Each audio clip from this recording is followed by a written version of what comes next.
I will accept that. The books of the Sufis. So those are good books. Yes.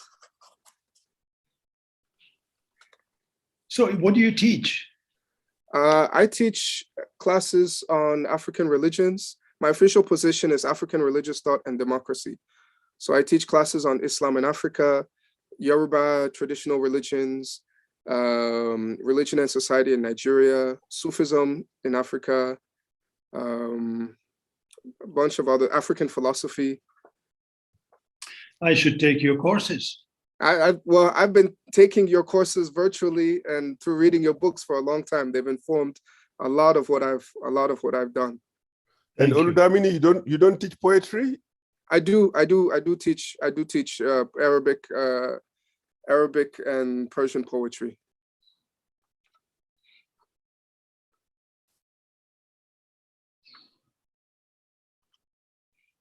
Now, I remember when I was an undergraduate at Harvard, Professor Mamdani, you came to give a lecture on, I think it was your book, Citizen and Subject. And that was the first time that I'd heard an explanation of what was going on in Nigeria that actually made sense to me. Because I had heard uncles and aunties ranting and raving for years, and it never quite clicked. And then at your lectures, I was like, oh, finally, it all kind of clicked and made sense. So thank you very much for that. Well, thank you. Thank you. Yeah. It's been a long struggle. Yes. And it never ends. No. Reality keeps changing, and we have to keep thinking, which is okay. We were kind of made to think and struggle, I think. I'm writing a book on Idi Amin right now. Oh, wow. I've been doing it for several years. And I have this period from now until the fall. So I really hope to finish a first draft by then. I've had to rethink Amin over and over.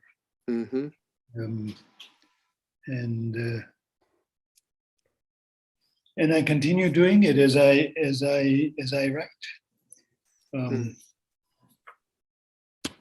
So you don't take a rest, Mahmood. You don't want to take any rest, in writing. This is rest from teaching. Oh, I see. Teaching is tough, True. And with internet, students are always there. They don't have to wait anymore for you to come to the classroom. They just write an email. So that's there too.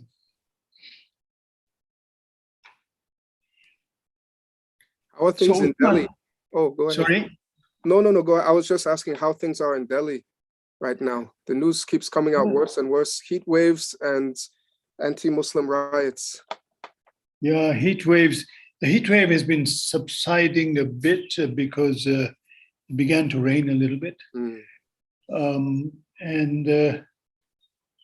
But what they call the communal question here, the regime here is intent on polarizing this society and mobilizing a small minority in its effort to do so. So it's tough, but then also, I live in Nizamuddin. And, it's, yes, you hear about it. You don't witness it. So it's also that fragmented, lives fragmented, and people don't connect. So that is there too. But it's a challenge for people who live here. It's a real challenge. But I've been here really for medical reasons, basically. And Otherwise, I sit and write. It doesn't prevent me from writing. And a new phase of life. I spent a little less than a week in Nizamuddin. My wife spent a year in India learning Bharatnatyam, and I came to visit her. And we spent about a week in Nizamuddin visiting the Dargah, Nizamuddin and Amir Khusro. Okay. Yeah. It's really What lovely. is Bharatnatyam? Bharatnatyam is classical Indian dance. Bharatnatyam. Bharatnatyam. Okay. Yeah, I'm pronouncing it incorrectly, sorry. Yeah, no, it's okay. It's okay. I don't think there's any correct pronunciation, just different ones. So Bharatnatyam. Yeah. Well, look at that. That's a perfect complement to poetry and Sufism. Mm-hmm. Yeah, that's Everyone, great. I'm sorry, I'm getting a feedback. We're gonna go live. I will be muted, so you won't hear that feedback loop. I promise. Maybe I will.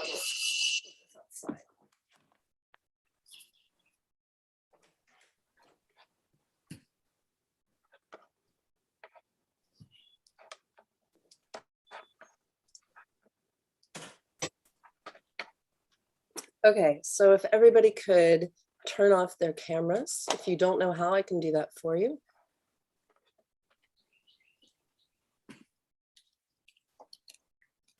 And turn off your microphones as well.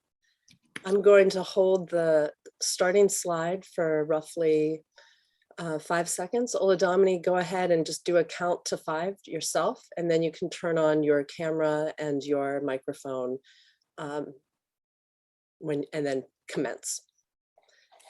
Professor Khan, I'm going to turn off your camera. Oh, you did it. Great.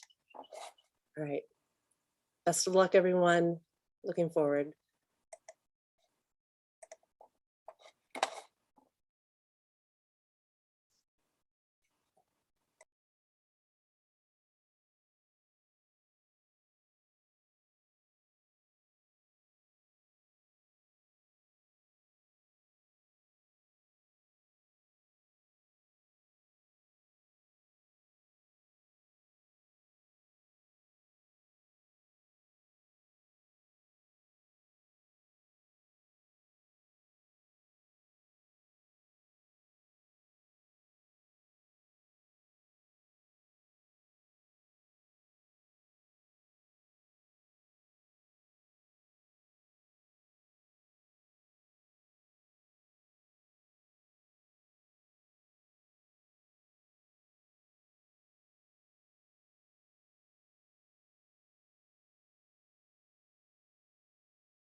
Good morning, everyone, and welcome to our virtual conference at the University of Virginia, entitled Religion and Democracy on the African Continent.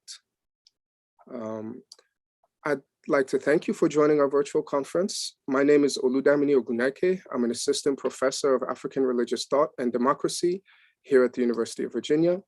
Over the course of this weekend, we're going to bring together over 20 international scholars to address the past, present, and futures of religion and democracy on the African continent. I'd like to begin by thanking those who helped make this conference possible. First and foremost, I want to acknowledge my esteemed colleague, Robert Trent Vinson, the director and chair of the Carter G. Woodson Institute at the University of Virginia, for lending his vision and support, and the support of the Woodson Institute to this event. In the coming year, and with the help of the Woodson Institute, we'll be releasing a free e-volume of the collected conference papers. I'd also like to acknowledge the Paige Barber Committee co-chairs, Jennifer Geddes and Isaac Reed, for granting us funds for this event, as well as UVA's Institute for the Humanities and Global Cultures for their support with the Buckner Clay Endowment Grant. I also like to thank our promotional partner, the Virginia Center for the Study of Religion, and a special thanks to UVA Democracy Initiative's Race, Religion, and Democracy Lab for providing significant funding and staffing resources. So in a minute, I'm going to introduce Professor Usman Khan, who will be introducing our esteemed keynote speaker. But before we get to that, I want to say a little bit about the conference and its motivation. Now, it's significant that this conference is being held at the University of Virginia, the school founded by Thomas Jefferson, whose writings and legacy have wielded tremendous influence on American democracy and religion, which has in turn exerted tremendous influence globally, especially on the African continent. Like other authors of the so-called Enlightenment, Jefferson was a deep believer in progress and the power of free inquiry and reason to regulate religion. He once predicted all American men would become Unitarian and to promote democracy. This kind of Hegelian optimism is echoed in Fukuyama's infamous end of history hypothesis, which posits secular capitalist liberal democracy as the apogee of human development and progress, relegating all other formations to a barbaric past or even beyond the pale of history. It's this elevation or overrepresentation of a particular to a universal norm that undergirds American and Western exceptionalism and the kind of chauvinist patronizing discussions of whether Islam or African cultures are really compatible with democracy. Questions of whether American cultures, racism, or European Islamophobia are compatible with democracy are far less frequently asked. As West African revolutionary leader Amilcar Cabral noted, the colonialists usually say that they brought us into history. It is not so. They made us leave history, our history, to follow them right at the back, to follow the progress of their history, unquote. Moreover, earlier discussions of religion and democracy rarely attended to the role of slavery, race, early modern imperialism, and later colonialism in shaping and defining these two terms, instead focusing on questions of whether and how religion is quote unquote good for democracy, the limits of individual and collective religious liberty, the nature of relationships between religious and state institutions, and the connections between religio-social normative ethics and normative law and democracies.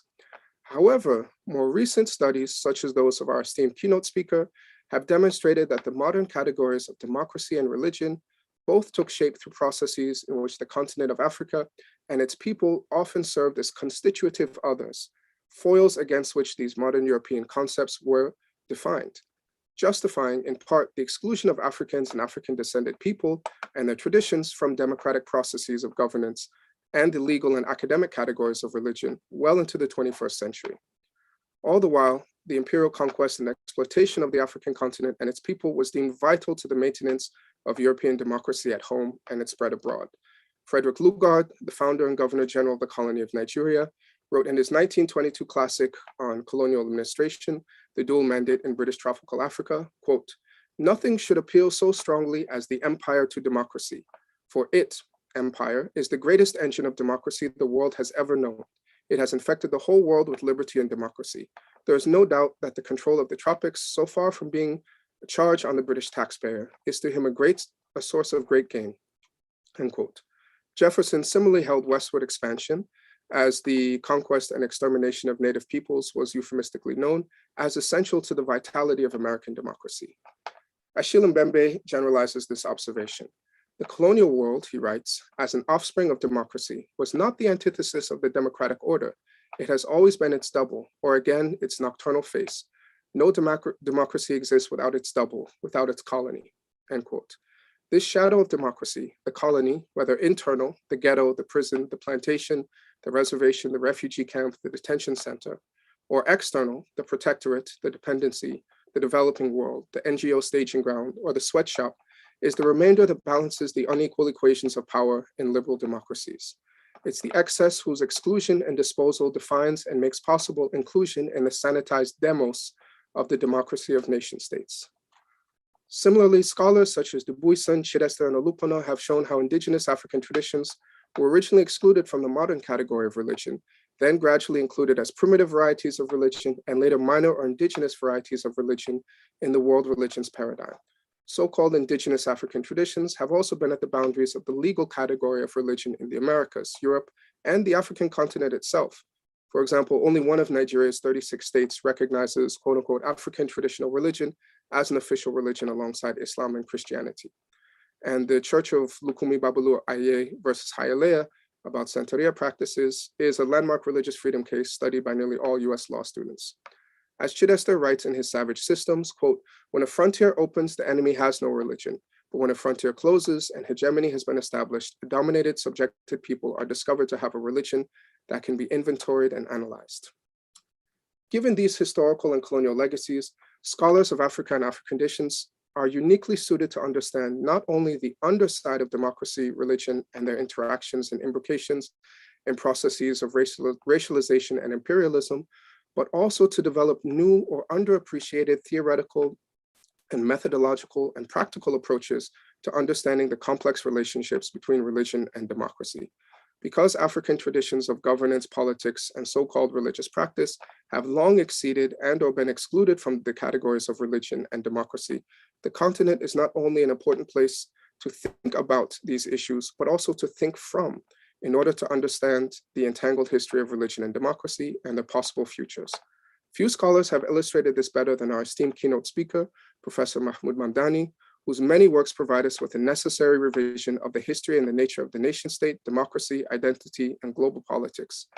As Pankaj Mishra writes in his review of Professor Mamdani's latest work, Neither Settler Nor Native, a broad rethinking of political issues becomes possible when Western ideals and practices are examined from the vantage point of Africa. In the words of scholar and poet Fred Moten, quote, "Democracy is the name that has been assigned to a dream, as well as to certain already existing realities that are lived by many people as a nightmare. One must come to grips with the severity of the difference between what exists and what is yet to come under the name of democracy," end quote. By centering African perspectives and experiences, it is this difference and the possibilities of what is yet to come that our speakers today and tomorrow will help us come to grips with in this conference and the resulting conversations. And with that, it gives me great pleasure to introduce my advisor and my mentor, Professor Usman Khan, who will introduce our keynote speaker. Professor Khan is the Al-Walid bin Talal Professor of Contemporary Islamic Religion and Society at the Harvard Divinity School, Professor of African and African American Studies in Harvard's Faculty of Arts and Sciences, a pioneer and giant in the field of religion and politics in Africa. Professor Khan is the author of numerous books and editor of multiple volumes, including, just to name a few for the sake of time, Non-Europhone Intellectuals, published in 2012, Beyond Timbuktu, An Intellectual History of Muslim West Africa, published in 2016, and most recently, Islamic Scholarship in Africa, New Directions and Global Context, published in 2021. The recipient of multiple international and national awards and grants, Professor Khan has also received awards for his teaching and mentoring of students, of which I am proud to count myself as one. Professor Khan, the floor is yours.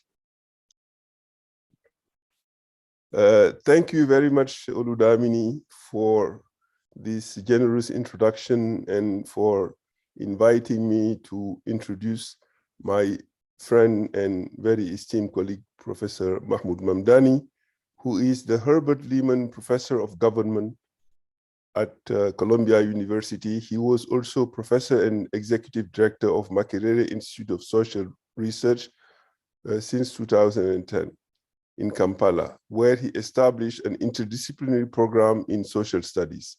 Professor Mamdani received his PhD from Harvard University in 1974, and he specialized in the study of colonialism, anti-colonialism, and decolonization. His works explore the intersection between politics and culture, a comparative study of colonialism since 1452, the history of civil war and genocide in Africa, the Cold War and the War on Terror, the history and theory of human rights, and the politics of knowledge production.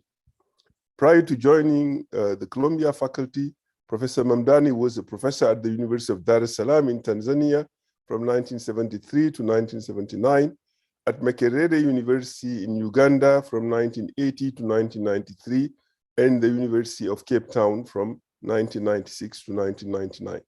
He has received numerous awards and recognitions, including being listed as one of the top 20 public intellectuals by Foreign Policy and Prospect UK magazine in 2008. In 2021, he was nominated among the world top 50 thinkers by Prospect magazine UK. His latest work, Neither Settler Nor Native, The Making and Unmaking of Permanent University, Harvard University Press 2020, was shortlisted for the British Academy Book Prize for Global Cultural Understanding 2021, and as World History finalist by Association of American Publishers Award for Professional and Scholarly Excellence, Prose Awards. From 1998 to 2002, he served as the president of CODESRIA, the Council for the Development of Social Research in Africa, and his essays have appeared in the New Left Review, the London Review of Book, among others. He teaches courses on major debates in the study of Africa, the modern state and the colonial subject, the Cold War and the Third World, the theory, history, and practice of human rights, and civil wars and the state in Africa. Professor Mamdani's many books include Savior and Survivors, Darfur, Politics and the War on Terror, 2009, Good Muslim, Bad Muslim, America, the Cold War and the Root of Terror, 2004, When Victim Becomes Killers, Colonialism, Nativism, and Genocide in Rwanda, 2001, and Citizen and Subject, Contemporary Africa and the Legacy of Late Colonialism, published in 1996, which was awarded the Herkovitz Prize of the African Studies Association, given to the best book written in English on Africa. He is also the author of Politics and Class Formation in Uganda, 1976, From Citizen to Refugee, 1973, and The Myth of Population Control, Family, Class, and Caste in an Indian Village, 1972. So we are really very privileged to have him deliver this keynote speech, which is based on this book, Neither Settler Nor Native, The Making and Unmaking of Permanent Minorities, published by Harvard University Press in 2020. So without further ado, I will turn the floor to Professor Mamdani, who will deliver his keynote lecture.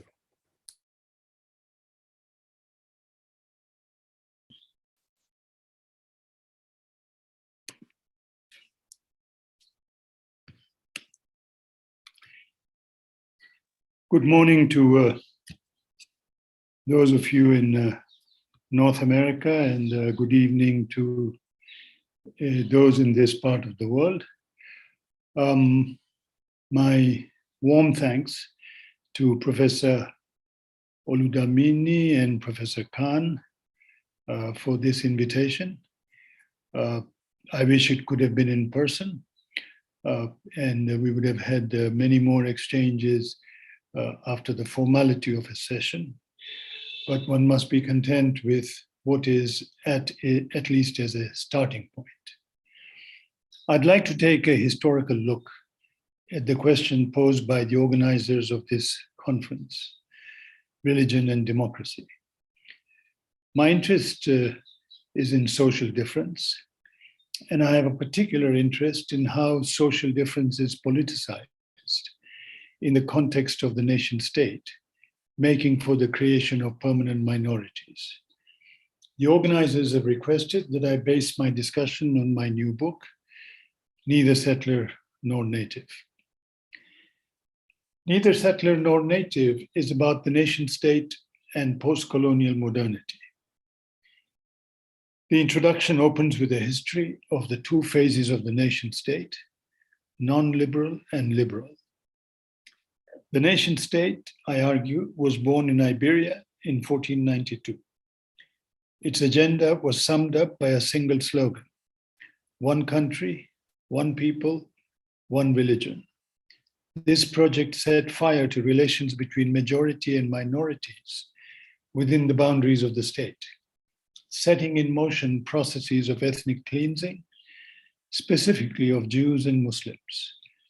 This was followed by a century of religious wars in Europe.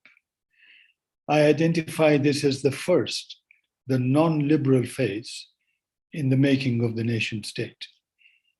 The liberal solution to religious wars was the Treaty of Westphalia in 1648.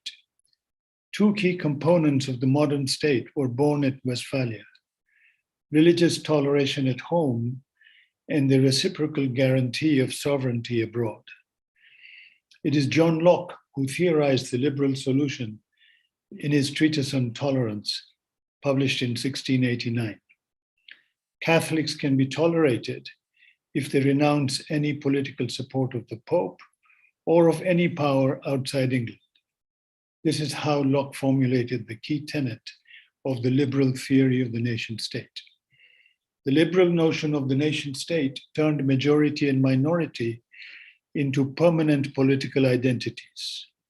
Only the majority has sovereignty. The minority must not participate in sovereignty.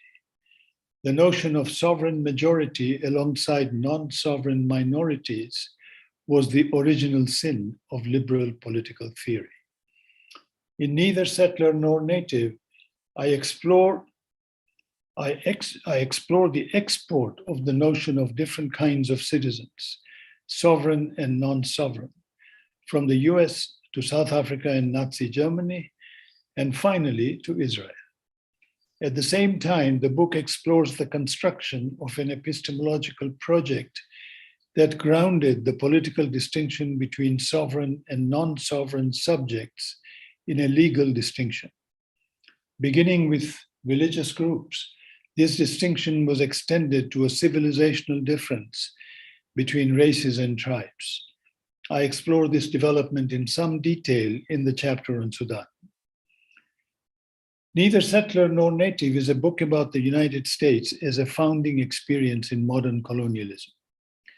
The first chapter explores the Indian reservation as the site where core institutions of modern colonialism were forged. It is also a book about extreme violence as a consequence of modern nation-state building in the post-colonies.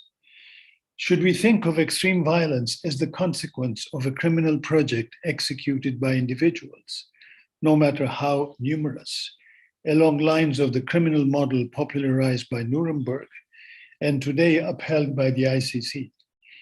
Or should we think of extreme violence as a political project, a notion born of the transition from apartheid in South Africa? What can we learn from the failure of denazification and the relative success of post-apartheid South Africa?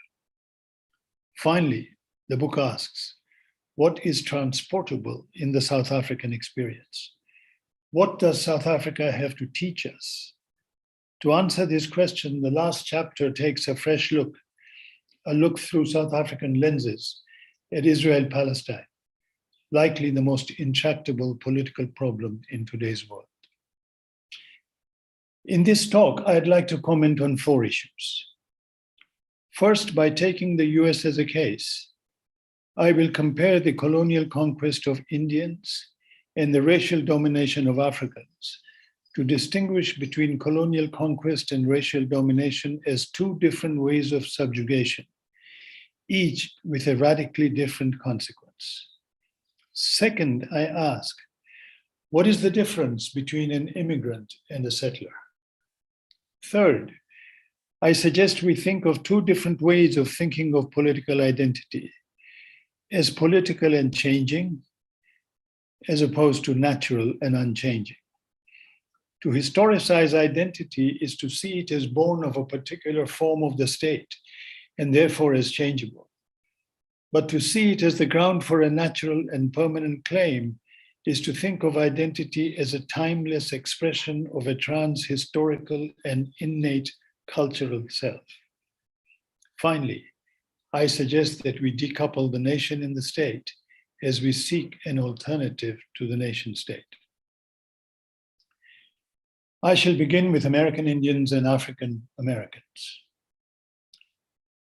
How should we call the pre-Columbian resident communities of the Americas? As Indian or as native? What's in a name? Indian is the name Columbus gave peoples of the New World. Today, we consider native a more politically correct designation. Yet neither the US government nor the peoples they colonized accept that designation. The museum in Washington, DC, dedicated to pre-Columbian civilizations in the Americas, is called the Museum of the American Indian. What difference would it make if we were to call it the Museum of the Native American?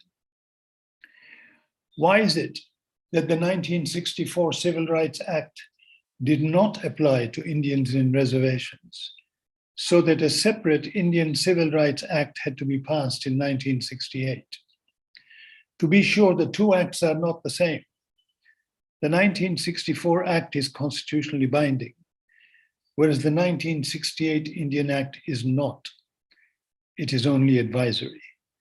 Reservation Indians are not and never have been rights-bearing citizens of the US in a constitutional sense. There were no reservations before the United States. The reservation was a creation of the United States. Though the reservation is geographically within the territory of the US, it's a polity separate from the US. The Europeans who came to America were not immigrants, they were settlers. What's the difference? Whether they seek equality or advantage, immigrants come to join existing polities. Settlers come to displace existing polities and establish their own exclusive sovereignty. Indian reservations are not part of the sovereign state we call the US. In the words of Chief Justice John Marshall in mid-19th century, reservations are, quote, domestic dependent colonies. The term Indian tribal sovereignty, another politically correct phrase, masks this reality of colonial domination. Legally, reservation Indians are wards of Congress. Reservation authorities are overseen by a vast federal bureaucracy known as the Bureau of Indian Affairs. The BIA is no different from the colonial bureaucracy that governed any indirect rule colony in Africa. The Indian reservation was part of a two-state solution. The two-state solution, a sovereign state alongside a non-sovereign protectorate, was Lincoln's contribution in the second half of the 19th century. Lincoln claimed to provide a permanent solution for Indians who had survived the genocide. Germany also embraced a two-state solution after Nuremberg. Instead of reintegrating Jews as equal citizens in a single state, as part of a one-state solution, post-Holocaust Germany embraced the idea of a separate state for Jews. As a result, even if the Nazi project was defeated militarily, it survived politically. The two-state solution gave the Nazi project a longer political lease.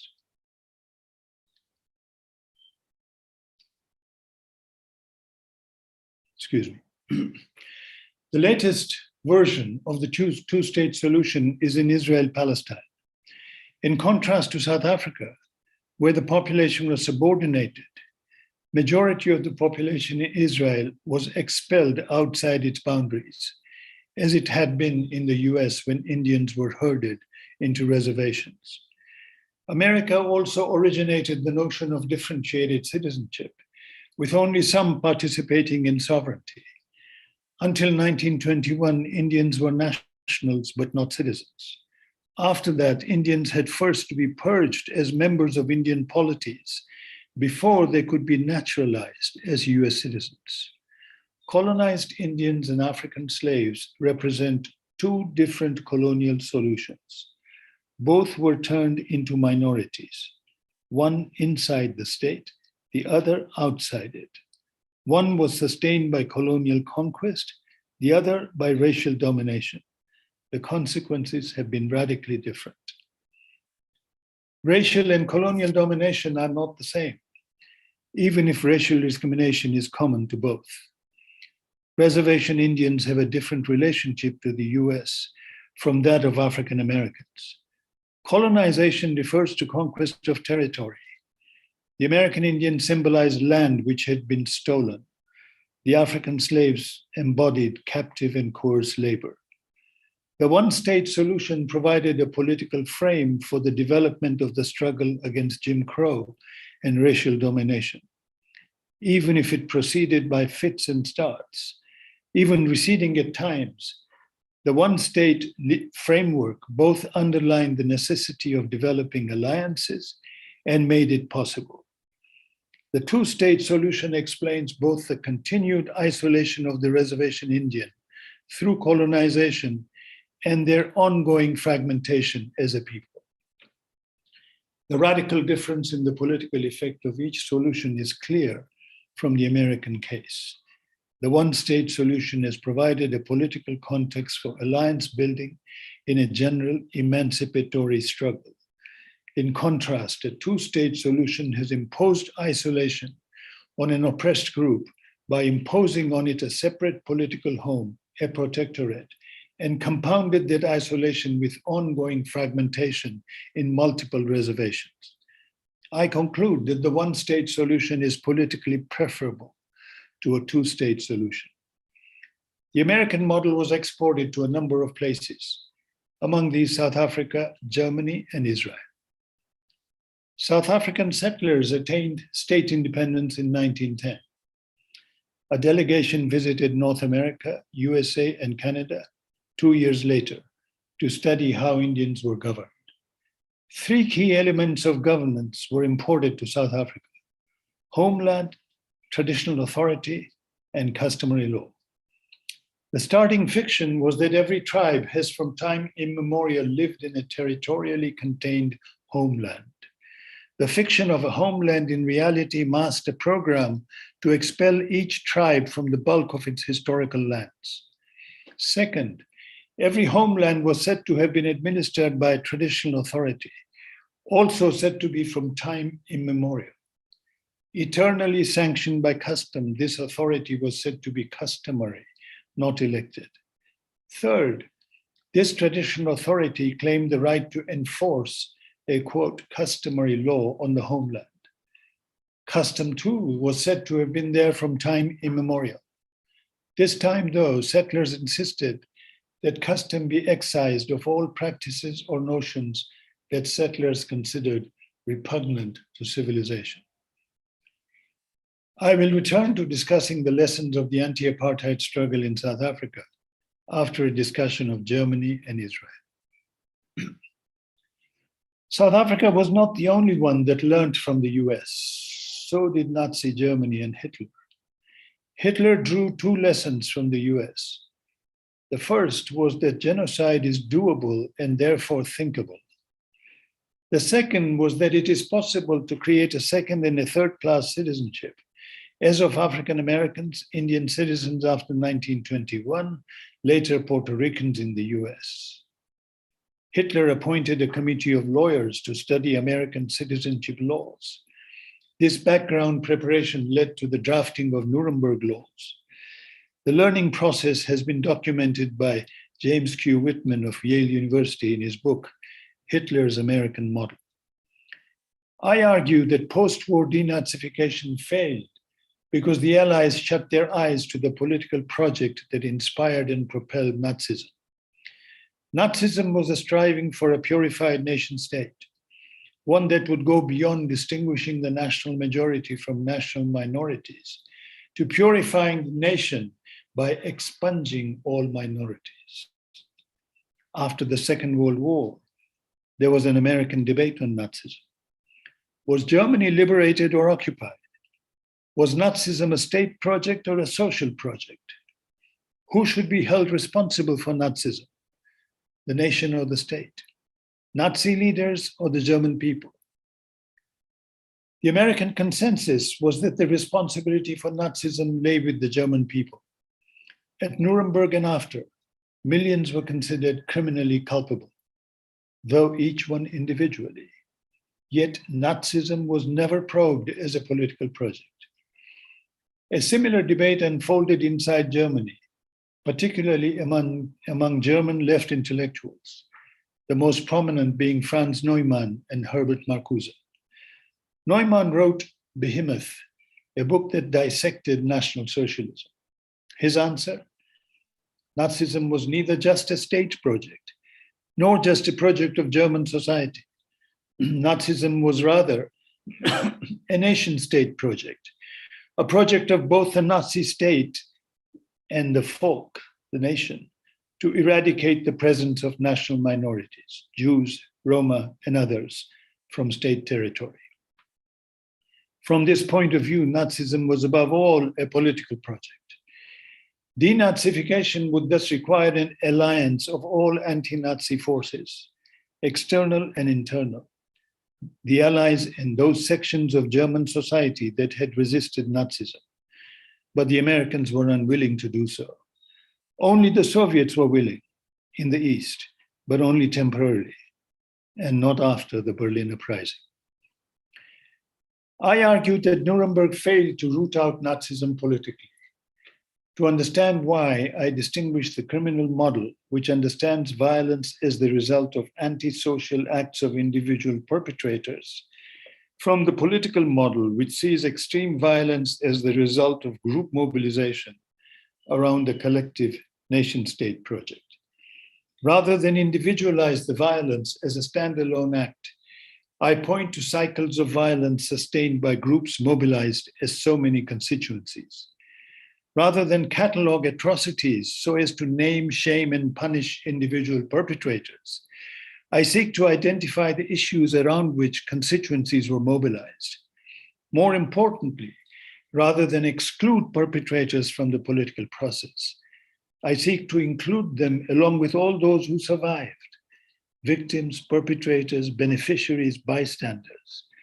I use the term survivor differently from how it was used after the Holocaust or after the Rwandan genocide, not just to refer to surviving victims of extreme violence, but to all who survived the catastrophe we know as extreme violence.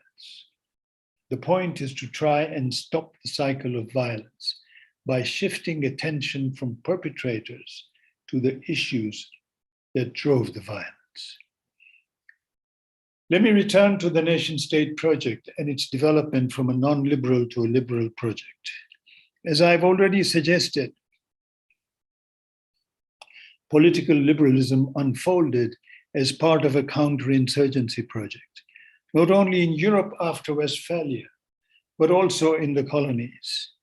Neither settler nor native pursues this line of inquiry as part of a detailed case study of race and tribe making in Sudan after its colonization by Britain.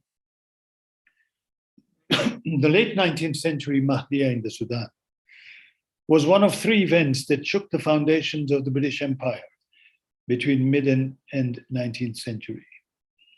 The others were the Indian Uprising of 1857 and the Morant Bay Rebellion in the West Indies a decade later.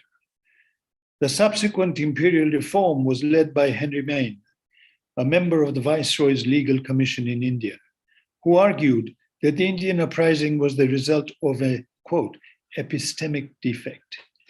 Maine called for an epistemic rethink that would both anchor the colonial project in a reshaped custom and fracture the colonized into smaller groups, each claiming a longer and thus authentic history.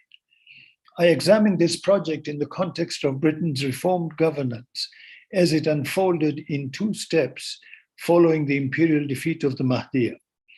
The first step divided the population into two major blocks, each identified as a separate race, one Arab, the other African. In Sudan, the language of race begins with colonialism. The second step was to divide each race into several tribes. Even if tribe may previously have designated a distinct cultural group, an ethnic group in the language of anthropologists, it now became the basis of several connected claims: a separate homeland, a traditional authority, enforcing its customary law. The Sudanese anti-colonial movement embraced these claims as if they were natural. The anti-colonial movement needs to be understood as more a derivative than a creative act. From the start, the anti-colonial movement presented itself as a national movement. Embracing the language of nation, anti-colonialists described their struggle as nationalist, their object being to set up their own nation through an act of national self-determination. The question thus arose: who was the nation? The self in self-determination. Was the nation Arab? Was it Islamic? Or was it African?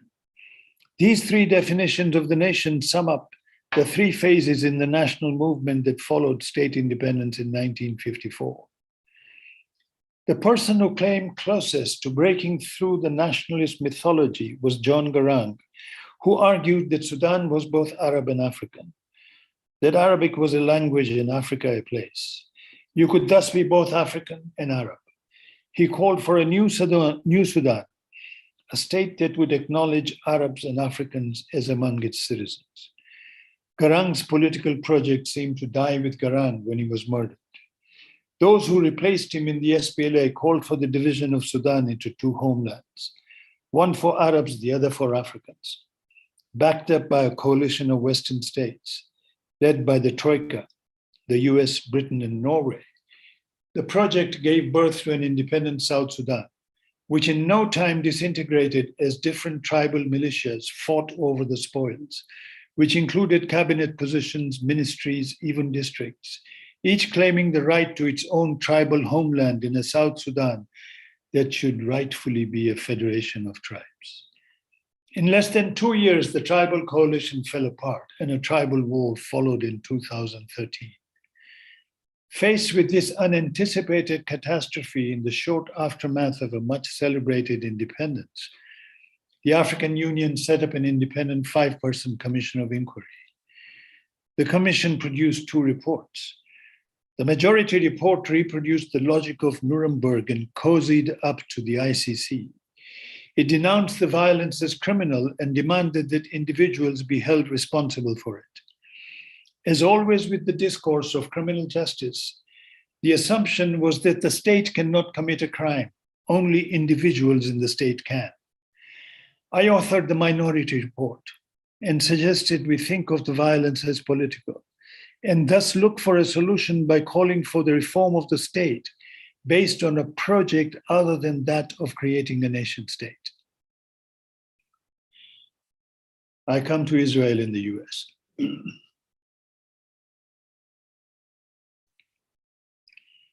Are Jewish people in Israel settlers or immigrants? The Jewish population of Mandate Palestine belonged to 3 groups. First, there were those who had never left. They were among the natives of Palestine. Second were those who returned to the Holy Land on a pilgrimage seeking a religious homeland. They were content to be part of the existing polity. This group were known as the First Aliyah. They were immigrants. Then followed those in the second and the third Aliyahs. They looked to create their own exclusive polity, a Jewish nation state in place of the existing polity. These are the settlers. The Zionists drew a lesson from Germany. Victims of the nation state project in Germany and in Europe, Zionists decided to set up a nation state in Eretz Israel. The Zionist state project unfolded in 2 phases. The first reduced Palestinians from a majority to a minority. This catastrophic expulsion is known as the Nakba. The Zionist project has continued to demonize the minority that remained within its territorial boundaries as a demographic threat whose numbers must be cut down. In other words, the Nakba continues.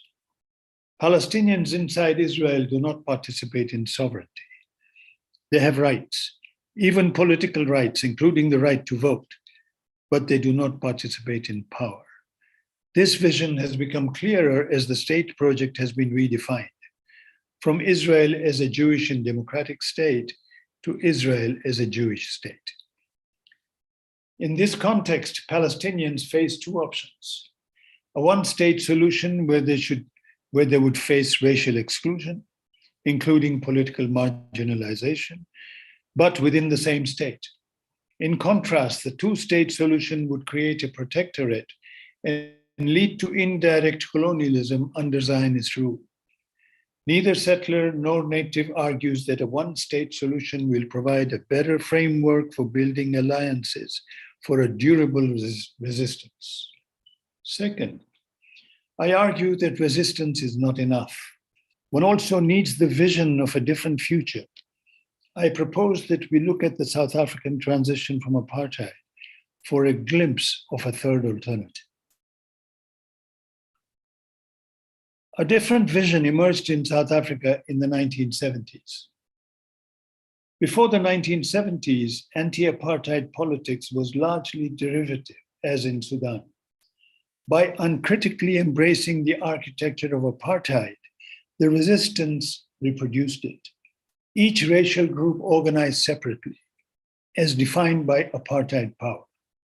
Africans as African National Congress, Indians as Indian Congress of Natal, coloreds as Colored People's Congress, and whites as Congress of Democrats.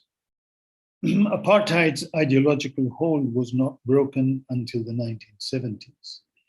The key initiative came from the student movement, white and black.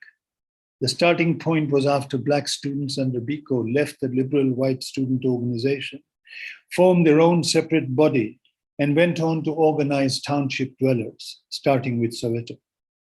Radical white students left in the wilderness turned to organizing hostile workers on the fringes of these same townships. The turning point in anti-apartheid politics was not the armed struggle, but the strikes that began in Durban in 1973 and the uprising in Soweto in 1976. The Soweto uprising unfolded under the banner of Black consciousness. Biko said, "Black is not a color. If you're oppressed, you're Black." The important thing is to recognize that there is nothing inevitable about the impact of BC on the anti-apartheid struggle. BC, Black consciousness, could have led to a nation-state consciousness, claiming that South Africa is a Black nation of the Black majority, thus essentializing Black as a trans-historical identity. Instead, it led to an epistemological awakening, the consciousness of Black as a historical political identity. Afrikaners made a journey from being junior partners of British colonialism to being part of the anti-apartheid coalition. Even here, there was no consensus. The rift inside the Afrikaner community was demonstrated by the publication of a book authored by Rian Malan, the great-grandson of a Boer state president. The book was called My Traitor's Heart. Excuse me.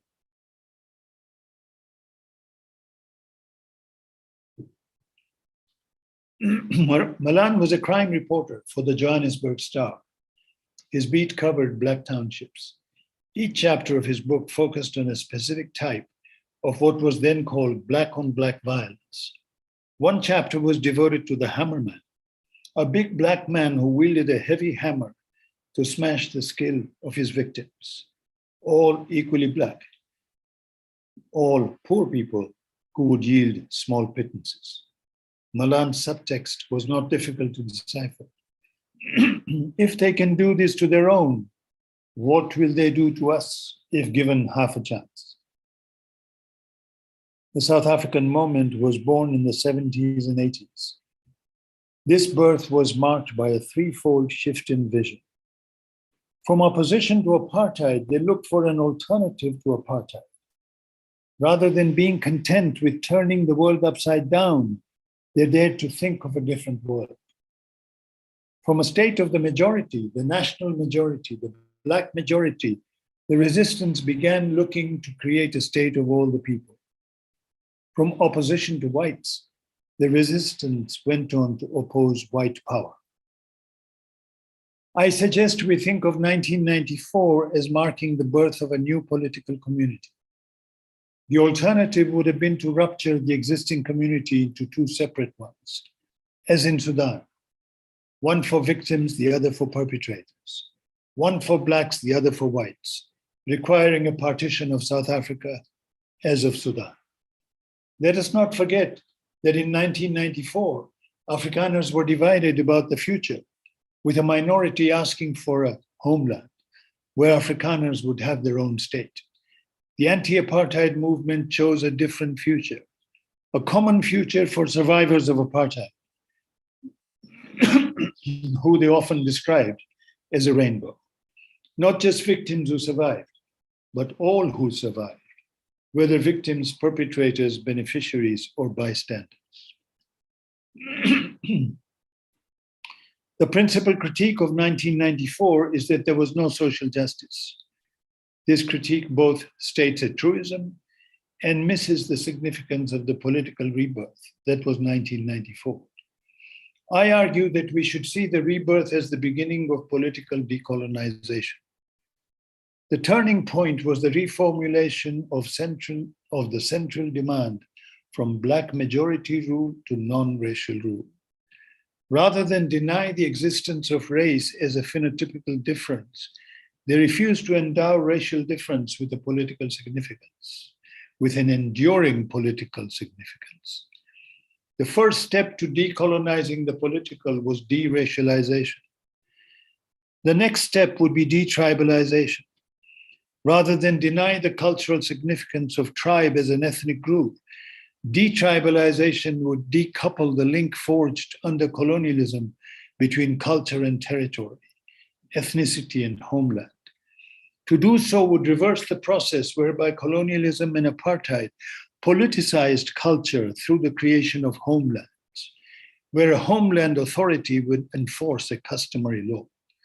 The result would be a single citizenship, not multiple citizenships based on separate identifications, race in the central state and tribe in the homelands. 1994 created formal political equality in South Africa, regardless of race, but it has yet to create formal political equality in the former homelands, regardless of ethnic identity. My claim is that a successful struggle for social justice will need to cut across the political divide imposed by race and tribe. Without political equality, the mobilization for social justice will be fragmented into so many races and tribes. It will more likely lead to an internal civil war. The result will stink, like the 1994 genocide in Rwanda, or its mini version, the ongoing xenophobic violence in South Africa. Let me return to Israel-Palestine. At the core of political Zionism is a political project to build not just a Jewish religious community in the Holy Land, but a Jewish state. Political Zionism seeks to erase the distinction between state and society. The conflation of society with state is the foundation of the nation state and its program of rule by a permanent national majority. The nation state may call itself a democracy, as Israel does, but this majority is not actually determined through political contestation. Rather, the majority is defined pre-politically, as in the nation.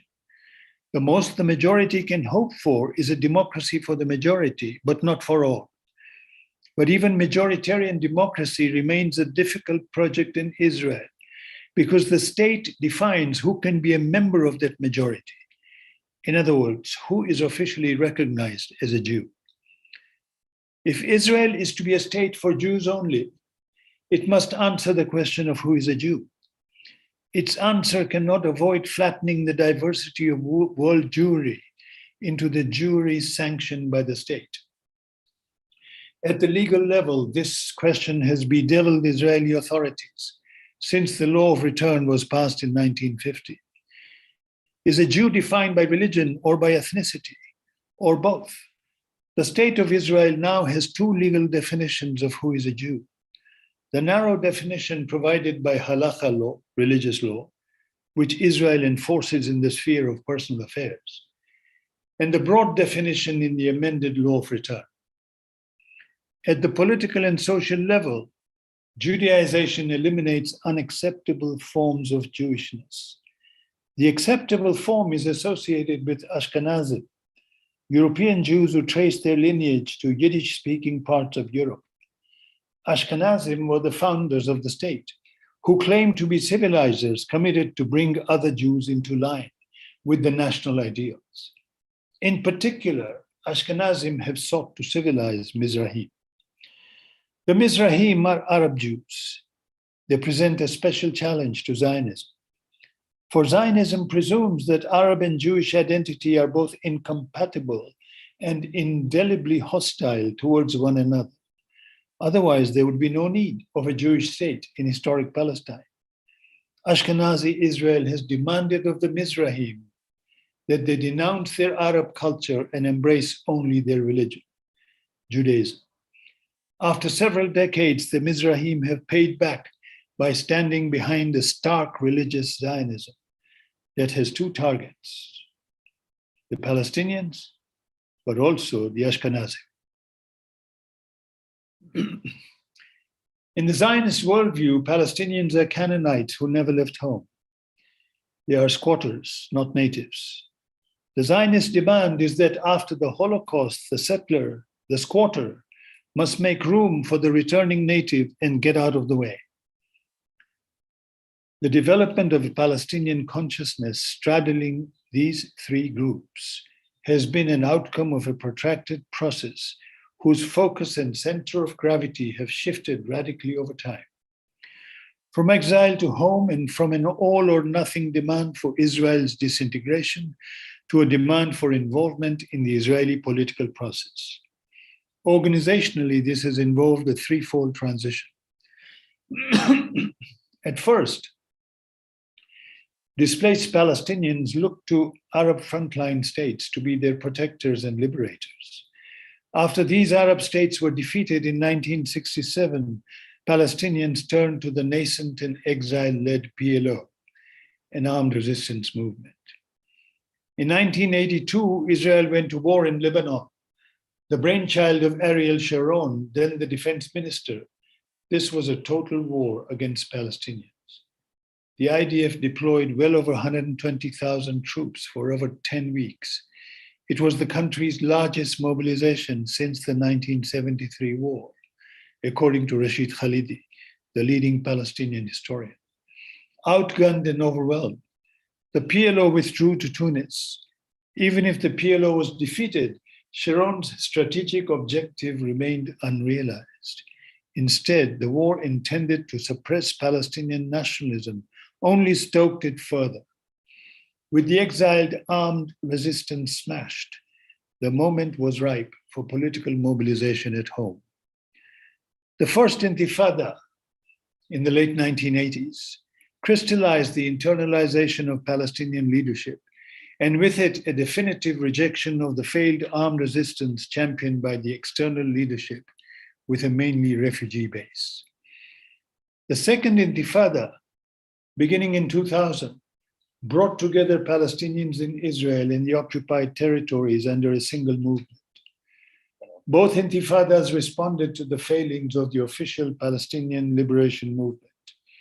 The second intifada in particular reflected frustration over the PLO's capitulation to Zionism at the Oslo Accords of 1993 and the onward rush of settlements that followed it. Arafat made two crucial compromises at Oslo. First, he tacitly accepted settlements in the West Bank. Second, he explicitly accepted Israel's stranglehold over the economy and sovereignty of the occupied territories, even going so far as to agree that this stranglehold would persist in a future Palestinian state. The success of the Second Intifada led to mobilization under Balad, National Democratic Alliance, a political party led at the time by Azmi Bishara, a Palestinian member of the Knesset. Bishara and Balad's contribution can be summed up in two bills Bishara introduced in the Knesset over the years. The first was a new basic law calling for collective rights and complete civic equality, but not political equality, of the minority and the majority. The first bill was still within the framework of a nation-state politics, accepting the distinction between the majority nation and its minorities. The second bill went a step further. It asked the Knesset to affirm that Israel is a state of all its citizens. Whereas Bishara's first bill sought equal rights for the national minority, now he was asking the Knesset explicitly to reject the idea that Israel is a nation state, a state of the Jewish people, thereby negating the existence of both the national minority and the national majority. Over the past decade, Palestinian politics has moved from an engagement predominantly internal to one predominantly external. The internal engagement called for a state of all its citizens as a counter to the Zionist project for a Jewish state. The external engagement takes the form of an international boycott of the Israeli state and society under BDS. To the extent that BDS calls for the de-Zionization of the state of Israel, there is reason to give it full and enthusiastic support. But to the extent that BDS seeks to extend this boycott to Israeli society, and not just to its Zionist sectors, there is reason for caution. BDS needs to learn from the very experiences it claims to build on, that is the South African divestment and boycott during apartheid. As a participant in the anti-apartheid boycott, I came to realize that its key mistake was to collapse state, regime, and society into a seamless whole. The main problem with blanket boycotts is that they embrace a mirror image of the nation-state framework, which collapses state and society into one. By themselves, international boycotts are incomplete. The strategy of isolating the state internationally needs to be aligned with a domestic strategy to isolate the forces that stand behind the state project internally, to drive a wedge between pro-state forces in civil society and those not aligned to the state.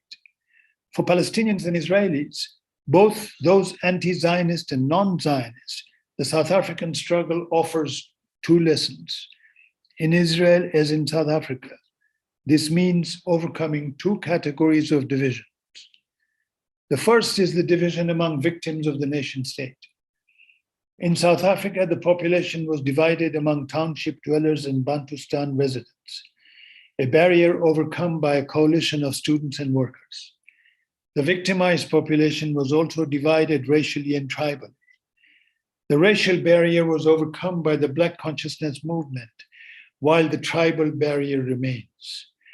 Among the Palestinians, there is a tripartite division of victims: those living in the diaspora, those in the occupied territories, and those in Israel proper. Each of these groups has been further differentiated. The diaspora includes those in the refugee camps and those beyond. Residents of the occupied territories are split between West Bank and Gaza, and oppressed citizens of Israel include Arabs, Jews, and Bedouin. Each microgroup is subject to a different political regime, even a different law designed to produce a specific and separate subjectivity. The second phase in South Africa led to winning over a sizable number of apartheid supporters to the anti-apartheid cause. That may be harder in Israel. That said, we cannot forget that the ground shifted from under the apartheid state when Afrikaners, who provided most of the foot soldiers for apartheid's machinery of repression, opened up to an alternative to the apartheid order. The Afrikaner shift from the right of the political spectrum to its middle range shows that no political identity is permanent. What can BDS learn from the South African experience? First, whereas BDS can contribute to Israel's international isolation, something else is needed if a non-Zionist alternative is to bloom in Israel itself. Like in South Africa, that something else is an epistemic revolution that will open the way to a political one. The Palestinian moment will come when the resistance recognizes the complementarity of two seemingly different objectives: to unify the oppressed and to fragment their opposition, meaning the oppressors, so as to isolate the core components. The goal should be to arrive at a point whereby it is not just the oppressed who seek political change, but also many of the current supporters of Zionist power. Getting there will require a new kind of political consciousness within Israel, a consciousness based on a double recognition that there can be no military solution to the Palestine-Israel question, and that the flourishing of Jews and Jewish life does not require a Zionist state. Apartheid fell because of a confluence of two developments: The better known of these is the Anti-Apartheid Uprising in the Townships. The uprising brought diverse groups under a single umbrella. The result was not a victory, but a deadlock. Why then did the National Party choose to go to the negotiating table, to shift focus from a military to a political struggle? Because the NP realized that it was beginning to lose the support of an important section of the Boer intelligentsia, which were calling for negotiations, for a political solution to the problem of apartheid. The writing was on the wall.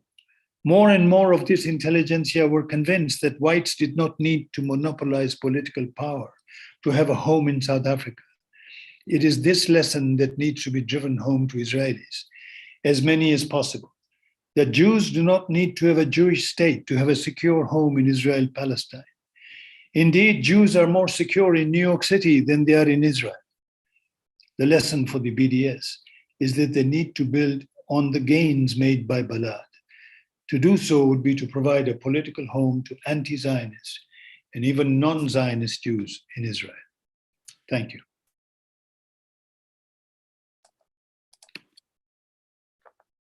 Thank you very much, Professor Mamdani, for that remarkable overview on the history of the nation states and identity. We can now take questions from the audience. You can use the Q&A button at the bottom, and we will see your questions, and then I will ask them to Professor Mamdani. I will take the privilege of being an organizer here to start out the questions myself by asking Professor Mamdani, so you've spoken, very compellingly about the need to reformulate political identities along a historical and not a fixed way. But what about the economic and material conditions in these post-colonial or in these nation state contexts? If we change, as in South Africa, if you have a kind of reformation, but the economic and material conditions are not changed, will that also kind of reproduce some of the same problems? Of course it will. That's the very short answer. And the question is how to connect the two objectives of a single struggle: reformulating political identities and transforming economic and material conditions. What comes first? The thing about the struggle for social justice is that the struggle for social justice happens within certain political boundaries. And those boundaries are the boundaries of the nation state. The struggle for social justice happens within the boundaries of the political community. These boundaries are set by the nation state. If you accept those boundaries as given, there is a strong chance that the struggle for economic and material justice will turn into a civil war, which will set the poor against the poor, the rich against the rich. This is the lesson we drew, those of us who were in Dar es Salaam at the time and came together in Arusha for a Codestria organized conference in 1994. This is the lesson we drew from the Rwanda genocide. Because before the Rwanda genocide, and we belonged, loosely speaking, to the left, we believed that the only violence we could think of in the future would be either revolutionary violence or counter-revolutionary violence. No other violence would exist. And then we were confronted with this reality of a violence which was neither revolutionary nor counter-revolutionary, of a violence which pit the poor against the poor. How were we made to make sense of it? One lesson that I at least drew from this was that the struggle to transform the political community to address the question who belongs and who does not had to be confronted as a primary challenge. I believe that today in South Africa, what we call xenophobic violence is kind of a replay of what on the large screen we saw as the Rwandan genocide. In 1994, when the elections took place, the big question was, who would have the right to vote in the elections? And there were two positions. One position said, only citizens, meaning only those who could trace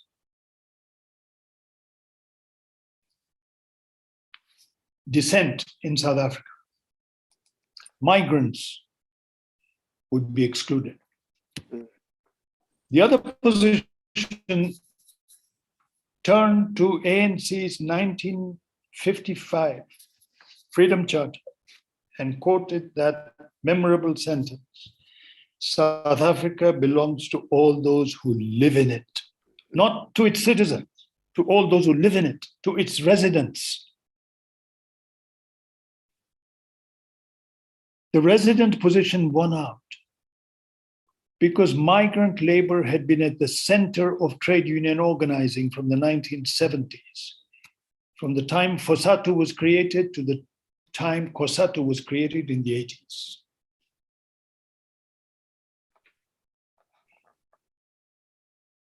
Everybody voted, all residents voted. A coalition government was formed. Gatsha Buthelezi became Home Affairs Minister. Inkatha Freedom Party took charge of the Home Ministry. From 1994 onwards, they began a mobilization inside the Bantustans to tell the people the reason you don't have material and economic justice is because what is rightly yours is being taken away by the migrants. Xenophobic violence began in South Africa in the 1990s on a small scale and then expanded. Just think about it. Xenophobic violence was not against the racial other. It was not against whites. People had come to accept that whites are rightfully citizens. It was against the tribal other. It was against South African blacks who were not native to a particular Bantustan.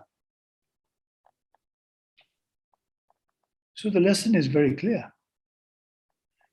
Unless we face the challenge of creating a common political community, the struggle for social justice will be dynamited from within.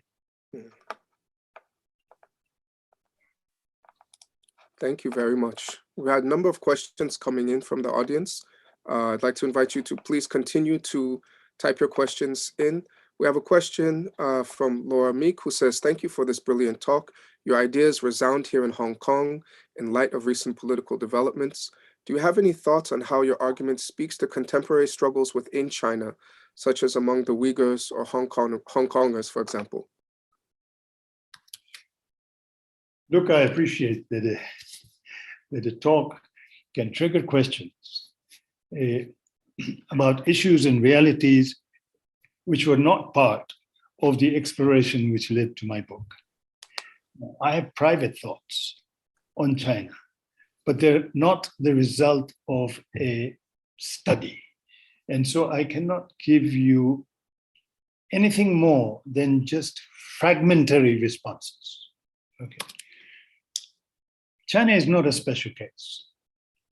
Okay, I mean, I tried to state this in my book. The underlying problem is the nation-state imagination. But if you looked at China, Myanmar, India, Pakistan, Afghanistan, Iran. A problem exists across these lands. In each of these, the majority is determined to put the minority in a corner and to establish a nation state where the minority must be ethnically cleansed.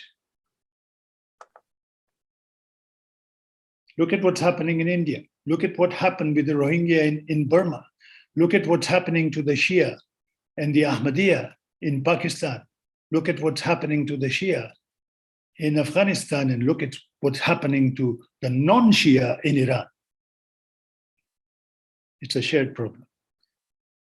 But one cannot just have a very general answer to this. It requires a historical understanding of the problem and an understanding of what led to this current situation and an understanding of the political forces and the political imaginations within each territory. That I cannot give you. We have another question from Professor Abdul Qadir Tayyib, who says, a great overview and framework for thinking about the nation state in the last 2 centuries. Thank you. It seems to me that you are asking for a new political project that would bring people together.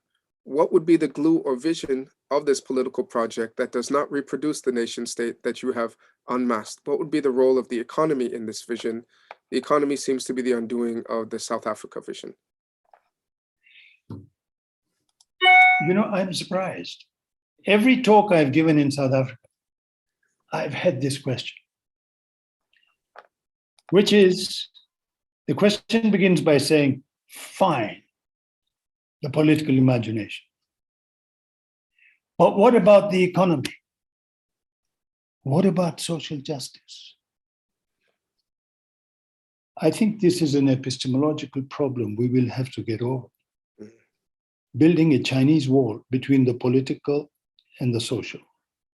And this is what I tried to elaborate in my response to your first question. Look, I have no blueprint for what follows the nation state. I don't. And I don't think the future can be crafted in the study of a professor. Mm-hmm. I think the future has at least the raw material for the future has to be glimpsed from actual political struggles, which are always contradictory. At least in my understanding, they're always contradictory. And the contribution of the intelligentsia can be to provide some kind of a consistency. But 1994 South Africa, when the migrants said that the right to vote belongs to everybody who lives in South Africa, that was the vision of a new political community. That has to be the starting point. Right? So, how do we relate culture and politics? Because the legacy, an enduring legacy of modernity has been to politicize culture, to think of our cultural self as our political self. But that's not true. There are diasporas. Diasporas share a cultural legacy, a cultural history, but they do not belong to a common political community. Politics is grounded in a territory. Culture is not necessarily grounded in a territory. Culture can be global. I don't have an answer to this, right? I don't have a blueprint, as I say. But one thing I do say is that let us not skip the challenges of creating a common political community by shifting our attention to social justice. I'm not saying social justice is irrelevant. After all, even political mobilization requires a vision on social issues. How do you mobilize people in slum communities? How do you mobilize people in the impoverished countryside? But every time you mobilize them, you run into the question, who can we rightfully mobilize? Can we mobilize in Soweto, both those who live in Soweto and those who live in the hostels? We know that that mobilization broke on this issue. Can we mobilize in the homelands, those who are indigenous to the homeland, and those who have migrated from neighboring countries, born there?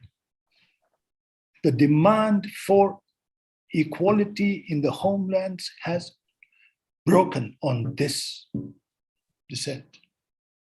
It's not just the gender justice demand. It's the entire question of who belongs. So we have to answer that question. I mean, we have to take it on. It's not because, why did not the South African struggle in 1994, why was it not able to provide a satisfactory answer to the question of social justice? Why? Not because they didn't have an imagination, not because they hadn't thought about it. They'd actually written more on social justice than they'd written on anything else. Right? The entire South African left was focused on the question, class or race, right? Harold Wolpe, Martin Lagasse, all of them. It's not because they hadn't spent time, but it is because they could not mobilize the political forces to achieve their social vision. There was a deadlock. It was not a defeat of imagination. It was a political defeat.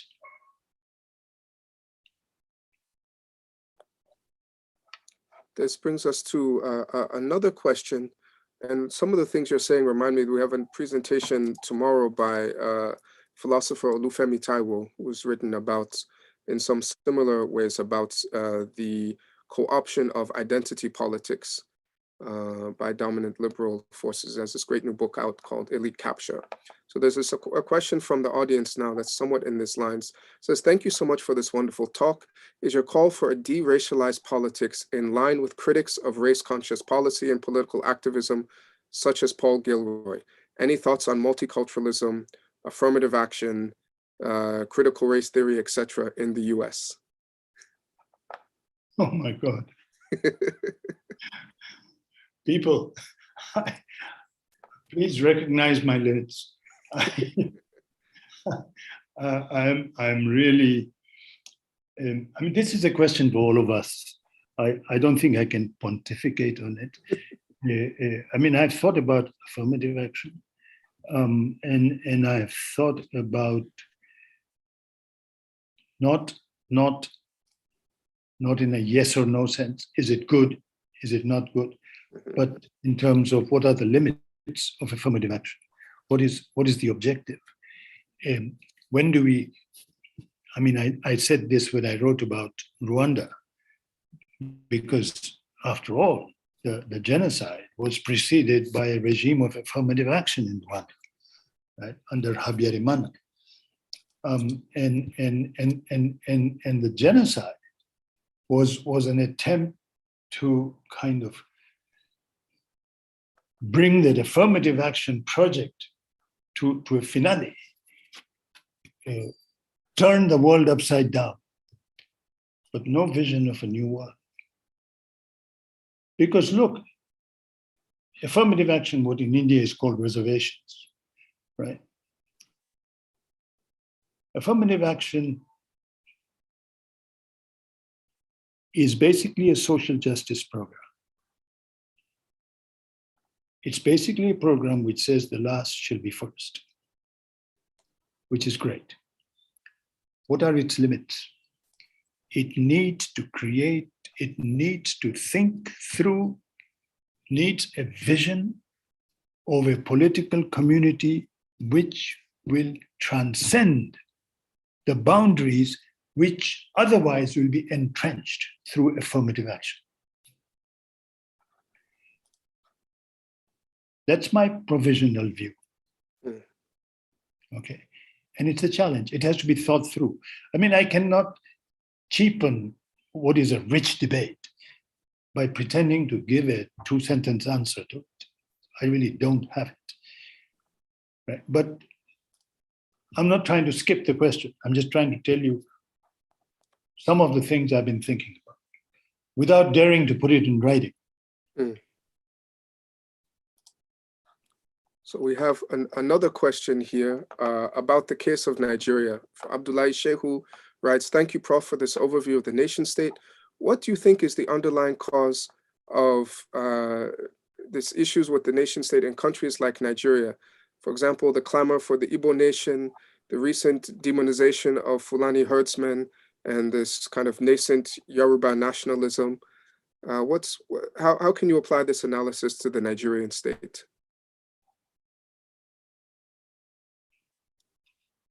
I'm tempted to say that's for you to do, but I will again give a general answer. So it's an answer which is also product of thinking about the current Ethiopian crisis, right? And the big question in Ethiopia, which is also the big question in Nigeria, which is, there are two visions.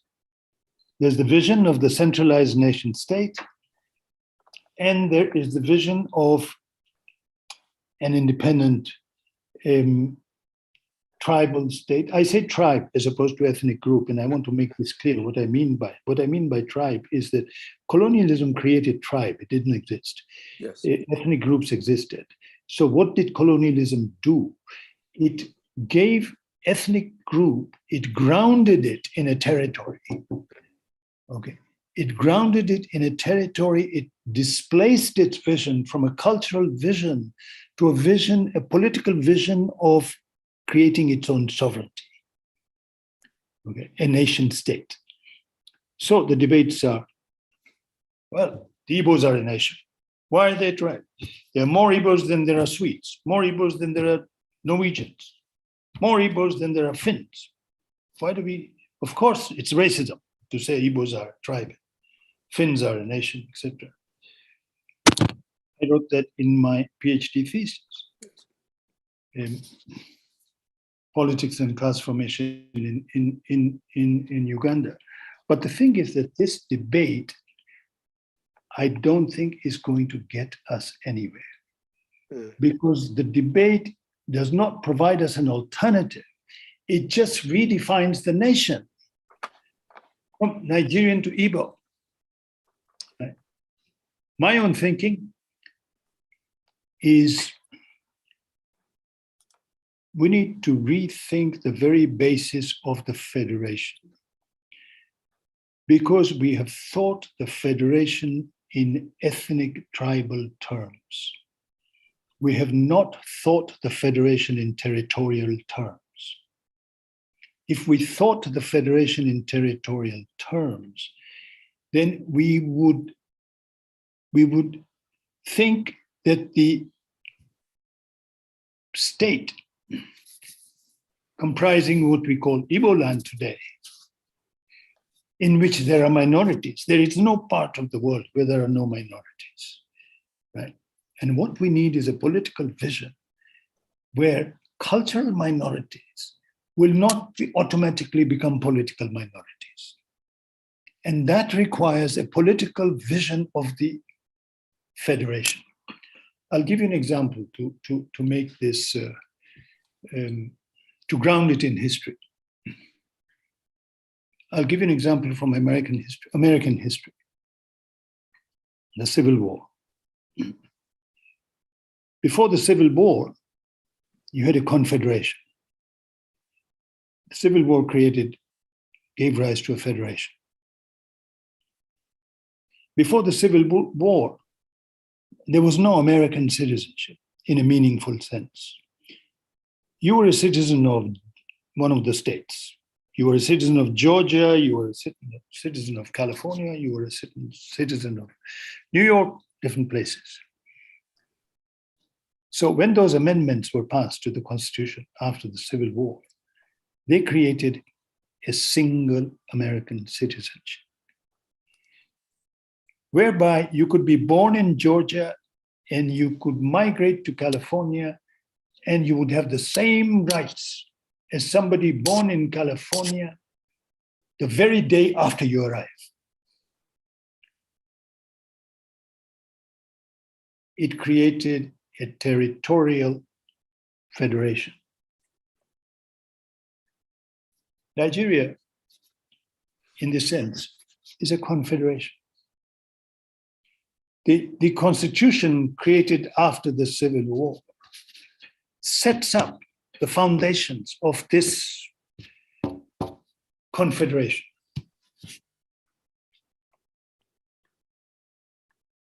The key federal institutions, the civil service, the universities, and the army, will reflect Nigeria's composition. I can't remember the exact language now. Right?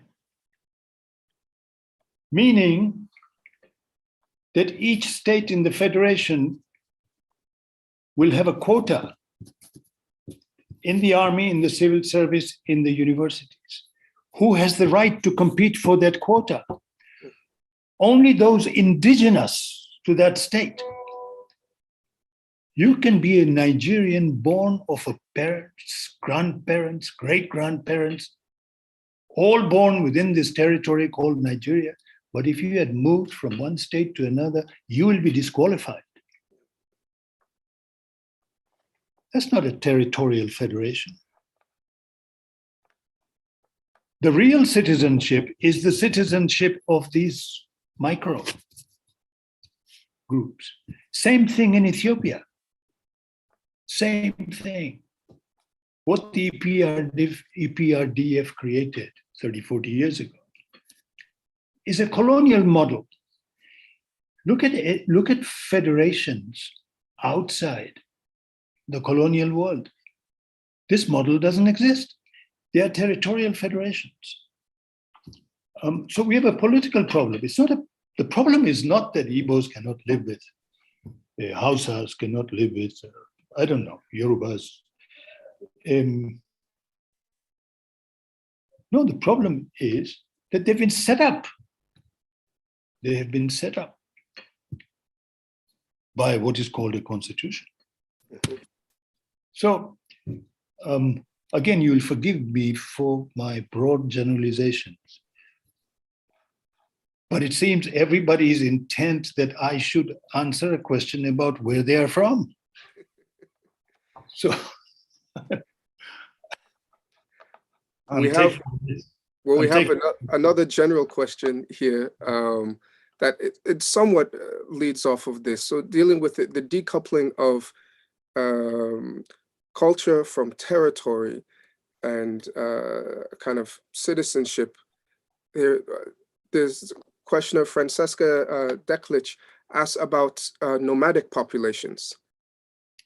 If we bound citizenship to residency, then nomadic populations pose a distinct challenge to this. So she says, very interesting overview of the process of creating nation states, but thinking about the non-sedentary populations whose traditions didn't envisage necessarily settling or residing in a particular area.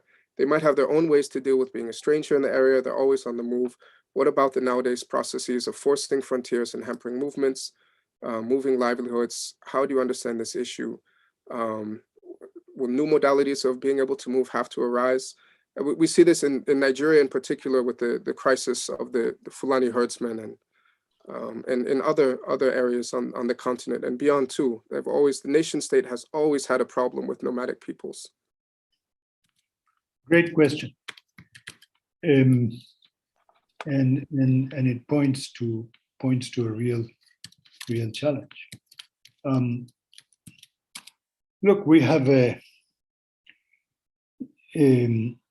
look at the colonial legacy, okay, and look at how incredibly contradictory it is.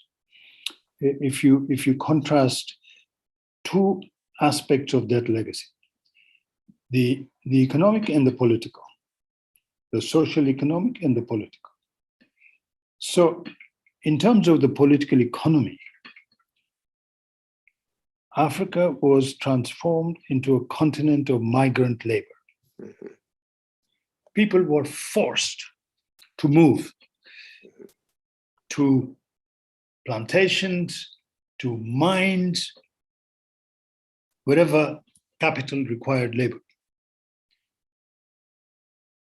And politically, the vision was exactly the opposite, which is you all belong to a fixed political community called a tribe, which is tied not to where you are, but where you came from. Which means all those who are part of migrant labor are disenfranchised because they don't come from where they are. If you look at Darfur, I wrote a book on Darfur, right?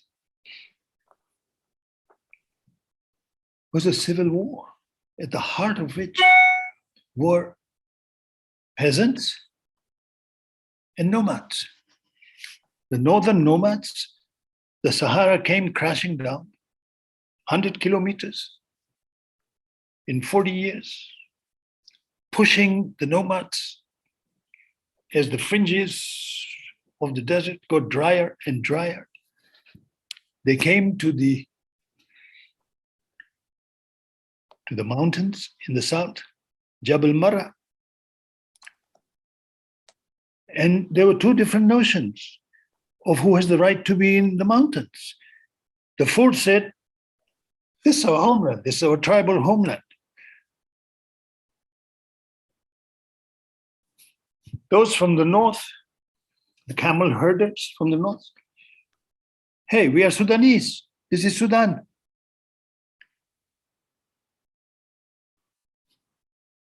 So yes,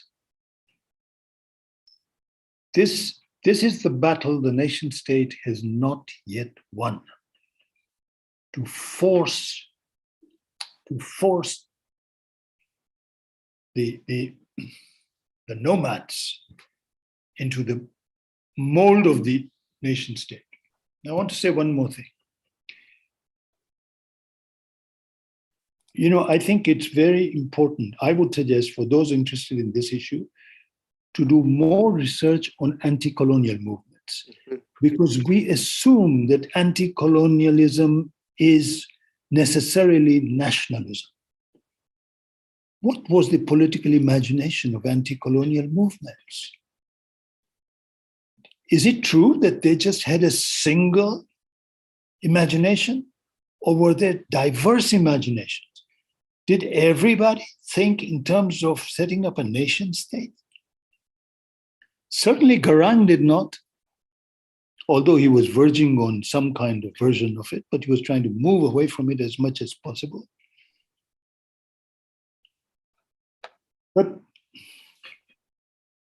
we need to return to that history, to treat it as raw material source for ideas, for roads not taken. Which is why I say that these answers cannot come from the splendid isolation of a professor's study. We can't. We've got to do this. We have got to do this research. Yes. In this regard, I'd like to mention Professor Adam Getachu's wonderful book, World Making After Empire, which really mines a lot of the early anti-colonial movements on both sides of the Atlantic, Africa and the diaspora, for their visions beyond the nation states. We have another question from Professor Ochonu, who says, along the same lines that we've been talking, if majorities capture states and use them to permanently exclude minorities, Do minorities have a choice other than resistance? Is the burden of moving beyond the nation-state exclusionary model not on the majority? And can a minority's quest for inclusion and justice produce its own exclusions? So look, there are two kinds of majorities and minorities. National majorities and minorities, and democratic majorities and minorities. A new state form would not do away with democratic majorities and minorities. It would just do away with permanent majorities and permanent minorities. Because national majorities and minorities are permanent. Permanent meaning, so long as the state is a nation state, they will remain frozen. And any political processes will be by and large within the boundaries of the national majority or the national minority. So I have no problem with democratic majorities, because the democratic majorities are the end result of the democratic process. They are the outcome of the democratic process. National majorities are the starting point of the democratic process. Even before the democratic process begins, the nation state tells you who is sovereign, who is not, who belongs to the majority, who belongs to the minority. That's different. We have another question here from another Professor Ogunaike, who says, thank you for one of the best analyses of the inherent pitfalls and dangers of the nation state and its engineering of intractable conflict. But in addition to separating ethnicity and society, do you also think that we need to rethink notions of ethnicity, nationhood in their historical context? Do they have to be exclusive and reified as they tend to be invoked all over Africa today? Could ethnicity, more traditional notions of ethnicity, play a more positive or even constructive role in society if we conceptualize them differently from these modern national, colonial, or post-colonial forms that they tend to take? I don't disagree with you at all. Ethnicity has a long history. Its history its long history is a pre-modern history. And the ethnicity has been bottled up inside modernist categories and turned into tribe. Let me go back to the 1994 example I gave you from South Africa. To me, they didn't say it, but to me, the 1994, the contest over who can vote is fertile ground for rethinking the concept of citizenship. Because what the migrants were saying, they were now putting residence as an alternative to citizenship, to citizen. Because no matter how you define citizen, it turns into an exclusive category. It does not include all residents. Seems to me, anybody who can be taxed by the state must have a right to participation in state-organized politics. It's an old slogan, no taxation without representation, right? But now, I mean, well, look at the US. Determined to tax everybody. Now determined to tax them globally. If you set foot in America, you cannot hide anything anywhere. They'll tax it. but they will not give you a right to vote. Mhm. So sure, because I don't think we are empowering a culture in bottling it inside political categories. Mm. That is limiting the highly emancipatory potential in culture, Mhm. because culture is liberated from territory. Or culture, I mean, maybe I should put it differently. Culture is liberated from any one territory. Mhm. Culture transcends territories. It cuts across territories. You don't stop being Yoruba because you are living in New York City. Okay? So it's just these two different ways of thinking about it. Mm. Thank you. It's very helpful. We have another question from Dr. Mohammed. Again, coming back to the question of capitalism. Is the question of mobilization one of the chicken and the egg? The history you brilliantly elucidated highlighted the political projects, but since then we do have a global culture, but one that comes largely from capitalist exploitation. How does the entrenchment of capitalism globally kind of shift the goalposts? Well, I'll go back to my earlier answer and just expand it a little bit. Mm-hmm. Capitalism has two projects. It doesn't just have an economic project. It also has a political project. Yes.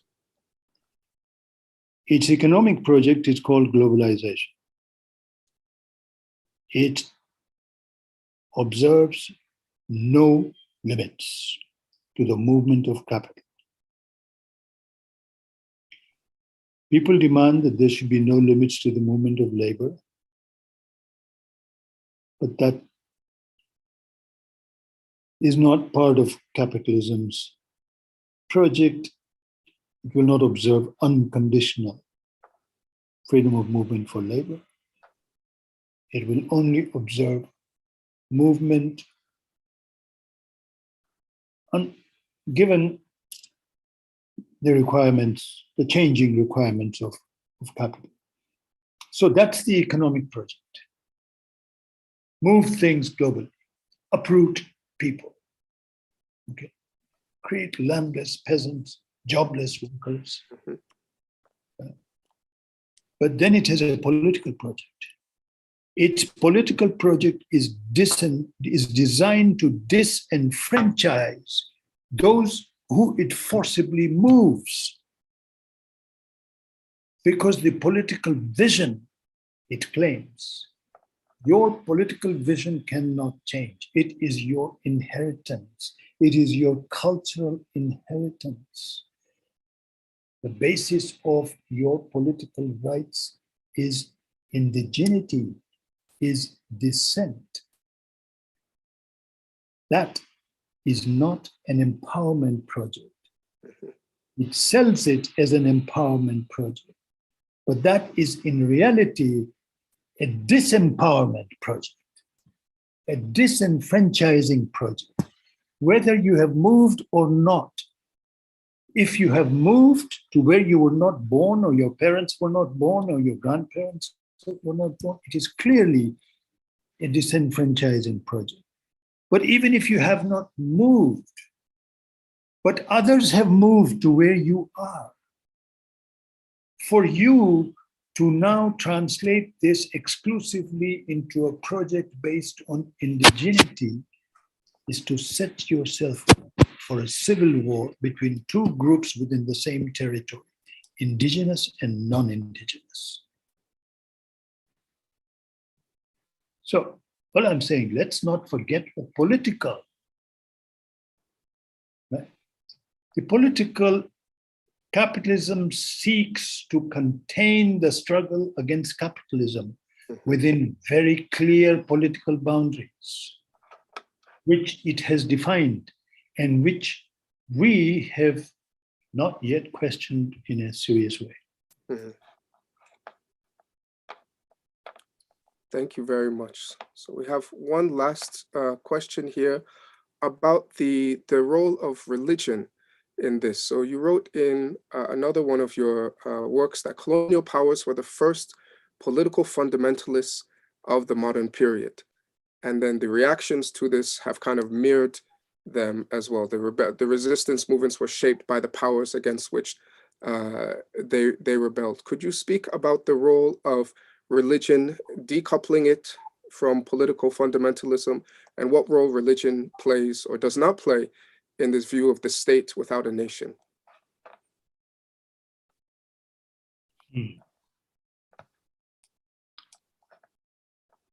Well, the original nation state,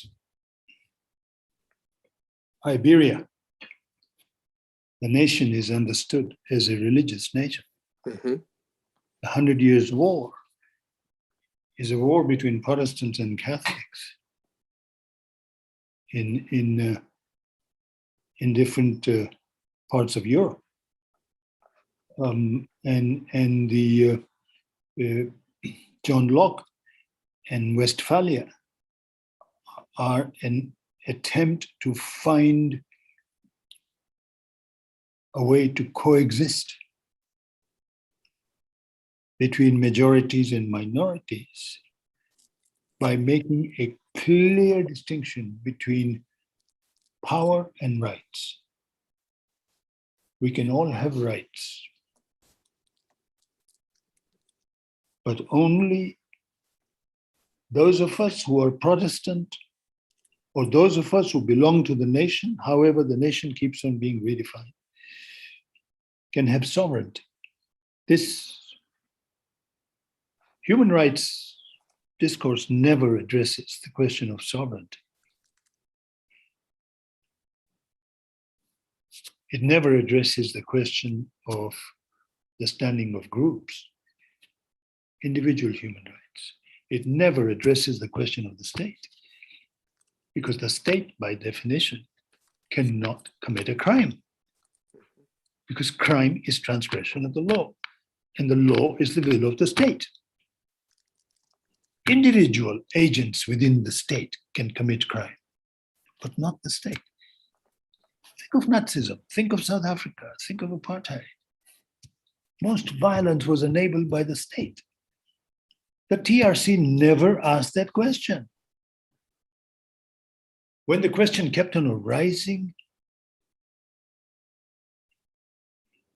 it had 5, 6, 7, 8 sessions to basically address the historical backdrop, but its eyes were focused on identifying individual perpetrators.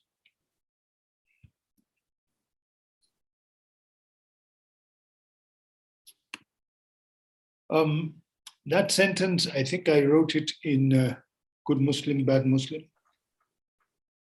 Now I no longer remember the context in which the specific sentence was written, so I'm afraid I cannot really address that directly. But this is what I have to say. Thank you very much, Professor. So we have one more question that came from Paul Banda. And he asks, in your book, you promote the concept of tolerance rather than general consensus over contentious issues. Do you really think this will work in Africa, where people are divided along so many lines, political, religious, ethnic, ethnicity, etc.? At least my intention was not to promote the notion of tolerance. Mm-hmm. My understanding is that tolerance was the liberal solution to the civil war triggered by the nation state, to the ethnic cleansing which grew into the 100 Years' War.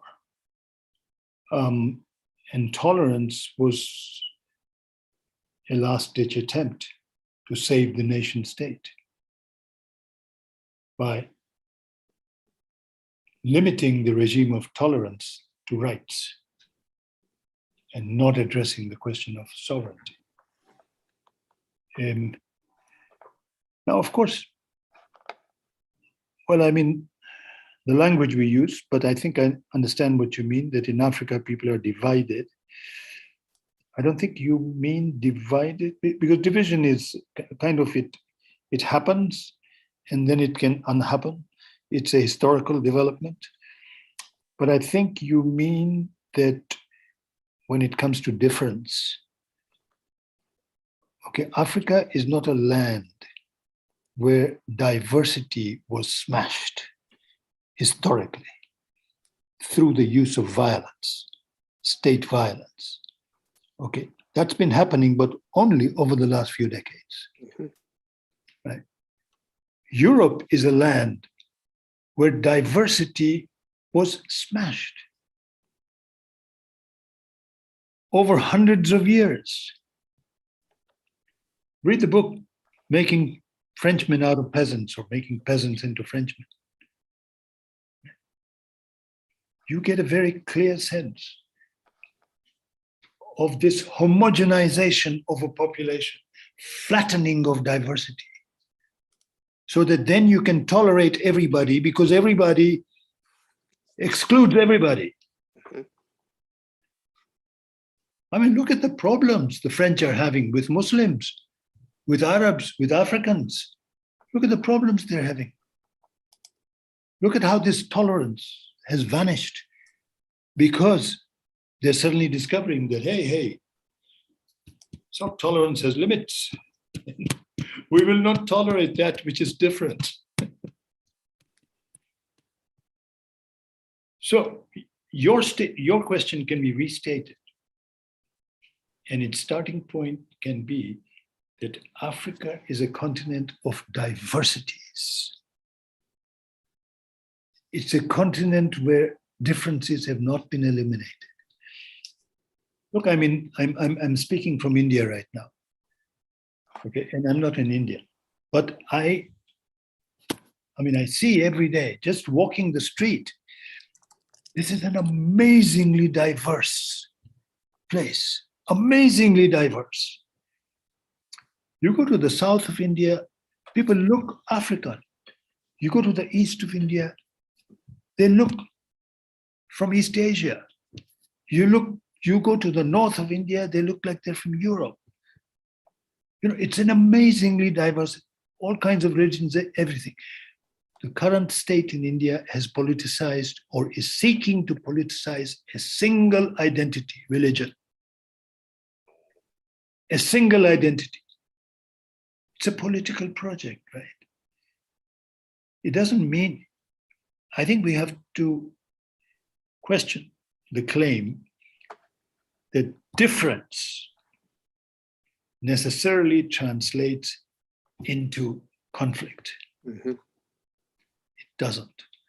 Because we have a whole history of conflict and of differences not translating into conflict. Mm-hmm. So let's pay some attention to even empires learn to live with diversity. Nation state have no answer to the question of diversity. For nation states, diversity is a problem, period. For empires, diversity was about society. And it had to be kept within limits. Those limits were society. So I think we need to, we really do need to come up with a language which can allow us to think of our history in a fuller sense and think of our problems in a limited historical sense. Thank you very much, Professor Mamdani. With that, we've come nearly to the end of our time. So I'd like to thank all of you for joining us, and I'd like all of you to please join me in thanking Professor Mamdani for this extremely engaging, wide-ranging, and thought-provoking, excellent way to kick off our program. Our next session, our next panel, will begin at 11:30. To register for it, the link is in the chat. We will begin at 11:30 with historical formations of religion and democracy, actually taking up many of the questions and issues raised by Professor Mamdani in his talk. Thank you all very much for joining us. We hope to see you later today.